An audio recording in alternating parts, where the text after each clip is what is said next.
All right, welcome everyone. We're Semblance of Sanity. I'm Caleb. I'm Jacob. And we're here for Zombieland Saga, Season 1, Episode 11. The Return of Truck-kun.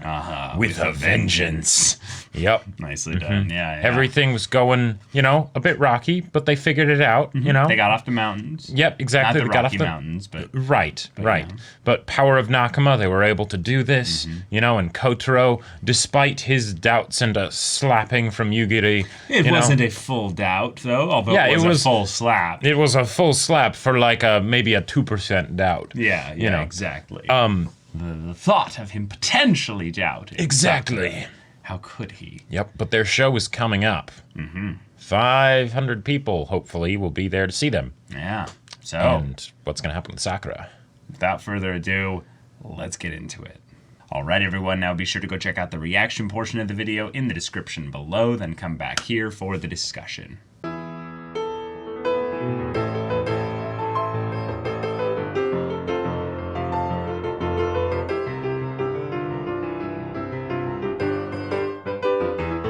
Alright, okay. This was a really good episode. Yeah, this is another, kind of focused backstory type episode like we got with some of the other ones, but with this one it was the continuation of the previous episode with giving Sakura the focus, and she is basically the one that life has beaten up over and over and over again, but because she only really remembers those things, which I actually want to kind of bring this up, there's an aspect of where she's thinking about it where I'm like, ooh, that would piss me off because it's the same thing. That was the whole the leg muscle spasm thing. Right.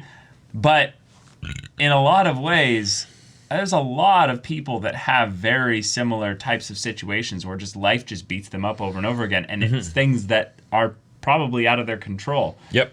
And yeah. And the really tough thing is that how much of it is perception, so you see the pattern, right? Because maybe it happens in this particular way, right? Versus, actually nothing that you do manages to go well, or it's just that there have been a string of particular times where things don't go well. Now, in Sakura's case, the fact that it's the exact same thing of, the muscle getting pulled, years in a row and everything, and then, the test and all that stuff. Yeah, that sucks. One of the things that I like about this is that it shows why she's sort of the main character.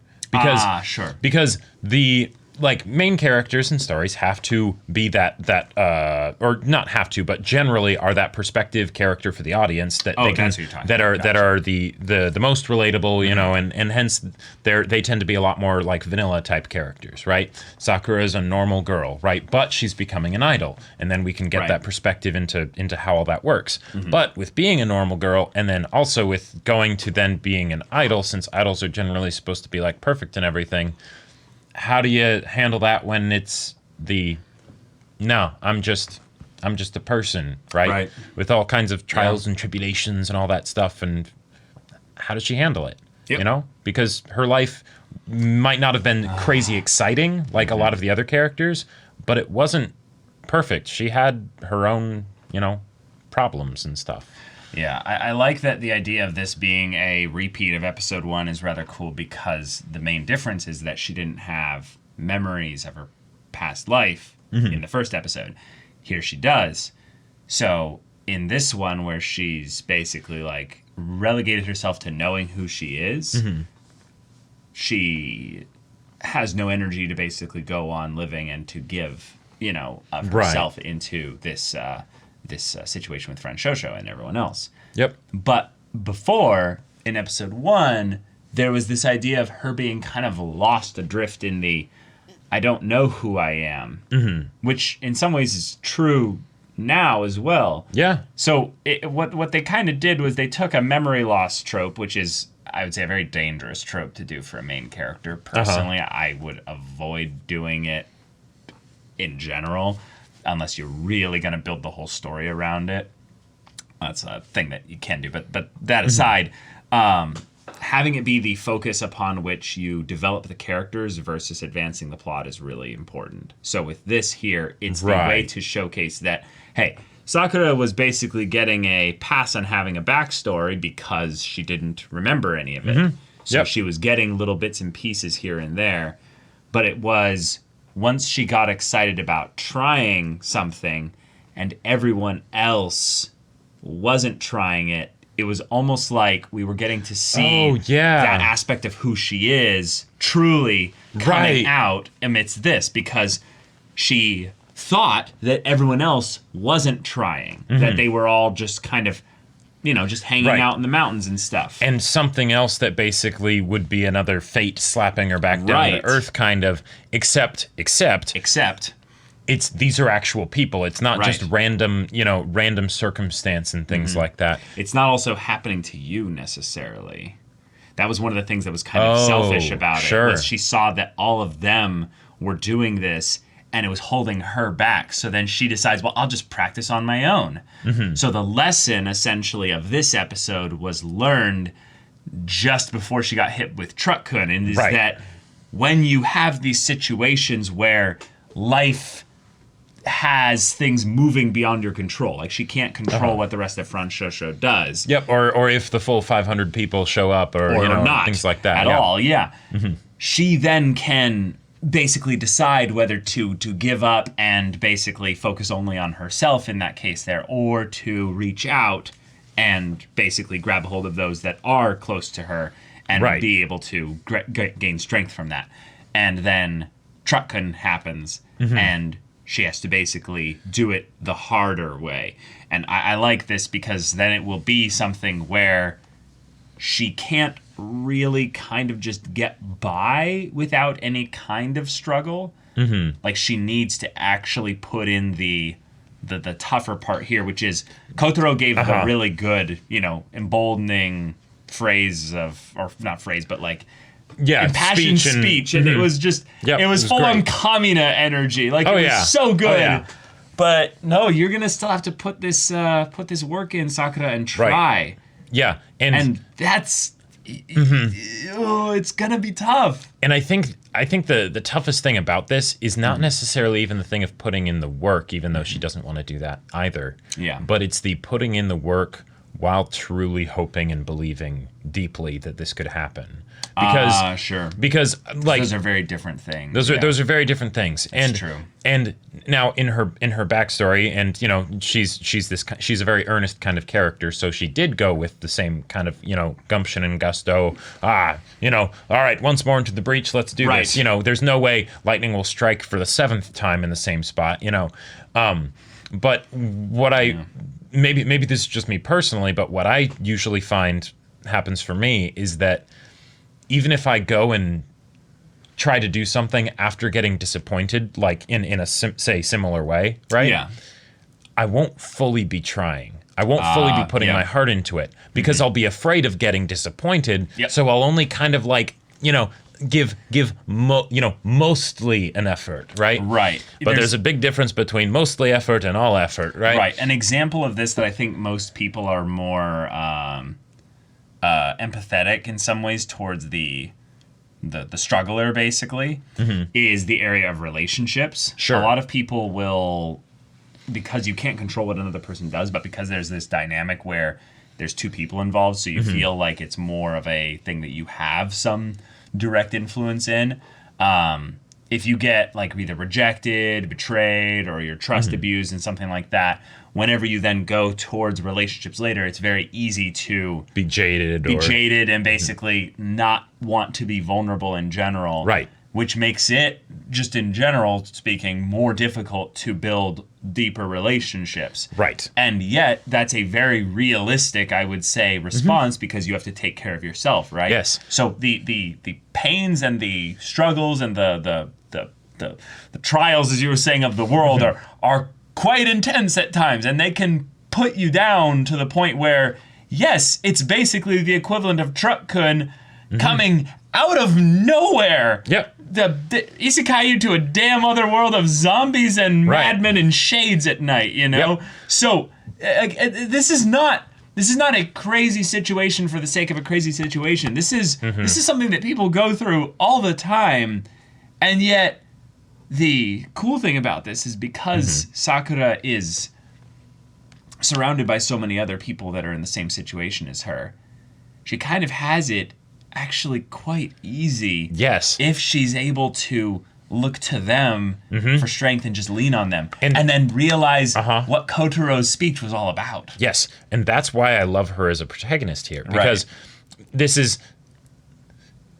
In any normal situation with regular people and circumstances and everything, one might say that we would become rather zombie-like. Oh, yeah, yeah. Like, that's how I am right now. Dead men walking, and like got quarantined and everything. I'm like practically just like the kitchen, the bathroom. Yeah, or just you see someone who's been working retail for 5 years, like that. Man, that'll be 1,000-yard stare right there. Yeah. So having Sakura as this main character, we're now no. She's not going to be a zombie on the inside. She's a zombie on the outside. But what is she going to be on the inside? And that's where I feel like this story goes into more of the hero's journey, mythic type, type stuff here, right? Because now she has the decision, right? Sure. But the thing is that it's not easy like it was before, where she just didn't know anything. She was saved from all of that pain that she had previously experienced, right? Because anybody can do well if they don't have any pain. Like, that's not exactly saying much. Right. If someone hasn't hurt you, it's easy to forgive them, right? Like you're not even forgiving them, right? So yeah. So in this, that's just non-existent at that point there. So in this situation, now she actually does have to, look the monster in the mouth and be like, okay, what am I gonna do here, right?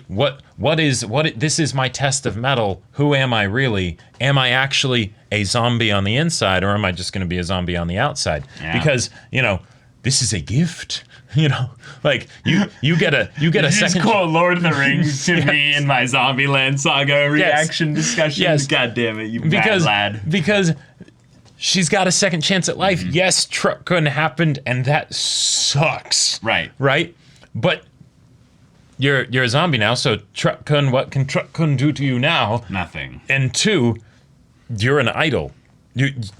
Yes, you did it. Truck-kun did slap you down, but you bounced back up. Right, you got your wish. In actuality, that's probably the thing that's going to be one of the coolest bits, is that I either want her to have that moment where she realizes that she actually did get her wish, and she'll get to live out her wish forever, maybe. Yeah. They might have to move countries eventually. 12 years old forever, Yeah, that's the whole idol thing of like, they're perfect. They stay exactly. the same age. Yep. Permanent shelf life. Yeah, exactly. Just like a Twinkie. Yeah. Right. Yeah. Woody Harrelson, like in the background. But no, I was gonna say that she's basically has the opportunity to be exactly like I, in that she's gonna be an idol, but also she's going to potentially be I to her, to someone else, basically. Right. So, yes. Remember she already has been. Remember the little girl that was their first fan, actually, like the little other than girl? The 2 metalheads, yeah. Yeah, I guess those were the first fans. That's true. Right. That's true. But that the poetry of it, yeah. Yeah, exactly. That kind of a little moment could happen, and it could just be one of those things of where it's like, yeah, maybe she gets all the way into the performance and she's still not feeling it. I would love that it would actually be a thing where she's not immediately better just because of the speech from Kotaro. Even though big Kamina energy, that helps. His massive, impressive thing, it can do a lot. It can do. Oh my god, that was so unnecessary, and yet I totally get what from with his character and everything. It made sense for him to say that. He was not meaning anything weird at all. Right. He's saying I'm the manager. Weird. Yeah, no, I know. Right. But he's like, yes, no, this big thing, the Zombieland Saga project. Right. Yeah. What I want to happen is that, maybe Sakura does have some parts of her that are still nervous, still worried that, fate's going to slap her back down to earth again. But I want her to, end up crowd surfing. Now, I don't know if that's a thing that idols do. I don't think Probably not. Happen. That probably would have various complications given the fact that she's a zombie. And makeup can only do so much. But but to have something where basically she can have a moment that is a with concrete details and things that are happening, not just she has an emotional experience at some point, but a concrete thing that she can remember that brings about that emotional experience. It's going to be the fact that she's performing in the exact same place, in the exact same spot. Of course. With the girl that was her hero back then, because now all these memories will make this performance mean so much more. Right. In fact, it could be kind of fun to see who is actually in the audience, because what we've done kind of recently is show that because of the efforts of the other girls and stuff as well, a lot of the people from their pasts are actually their fans now, for individual reasons, but then also the group as a whole, probably because they were like, oh, I want to support them. God damn it! If Zombieland Saga, some really cool things about like just like look at where we are, look at who we are, look at what we've done, look at those people out there. Is this real life? Yeah, and baby, it's just getting started. Like, that's you're immortal. Like, yep. If this show triple taps us with the whole parents, or like thing where it's like, because she's in her home. This is in her hometown. It's only been 10 years. I'm just saying, shoot. like, and I guess become zombies because they lost their daughter. And then they think about the fact that one of the things that she did, when she was younger, was the thing that perked her back up or something, was going to see Iron Frill at this specific place, and then like one of them shows up, and it's just like, okay, sure, but then they see someone that looks like their daughter, and I don't know. I mean, they could.